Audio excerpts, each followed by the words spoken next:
classiquement, la première cause, et ça reste vrai de très loin, c'est le tabagisme actif, qui est en cause dans à peu près 80% des cas. Ça, c'est la partie, je dirais, classique, bien évidemment extrêmement importante pour la prévention, mais il n'y a pas que ça. Il y a d'autres facteurs de risque, notamment, on en prend conscience de plus en plus ces dernières années, des facteurs de risque tôt dans la vie, de la petite enfance même. Donc ça peut être du tabagisme passif in utero, du tabagisme passif pendant la petite enfance, une grande prématurité, ou un petit poids de naissance, des infections respiratoires dans la petite enfance, ou un tabagisme actif débuté très tôt.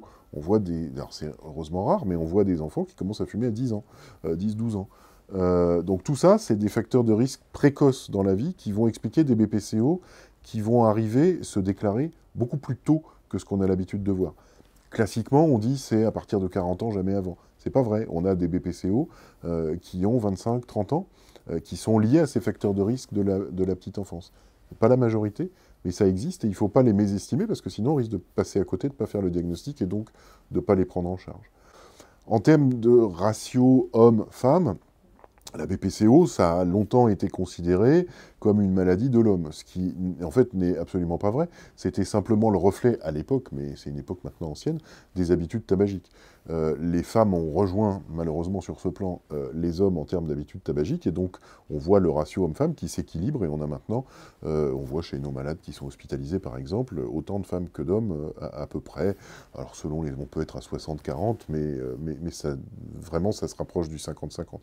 Et il y a même des pays, aux États-Unis par exemple, où le rapport s'est inversé. On a maintenant plus de femmes BPCO que d'hommes, notamment quand on regarde les causes de mortalité. Il peut y avoir aussi d'autres facteurs de risque dont je n'ai pas encore parlé, qui sont des facteurs de risque professionnels. Par exemple, il y a des expositions professionnelles qui peuvent conduire à une BPCO. Alors, bien évidemment, là aussi, la solution est la même, c'est qu'il faut arrêter l'exposition dès qu'elle est identifiée comme responsable de la maladie.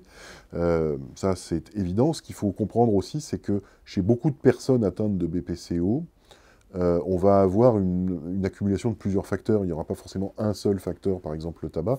Il peut y avoir à la fois quelqu'un qui a eu une infection respiratoire un peu sévère dans la petite enfance, qui a eu un développement pulmonaire qui ne s'est pas fait de manière optimale, et puis qui, là-dessus, n'étant pas du tout au courant le plus souvent de ce fait, va fumer, donc il va perdre de manière un peu accélérée, éventuellement en plus avoir une exposition professionnelle, là encore pas forcément identifiée comme telle.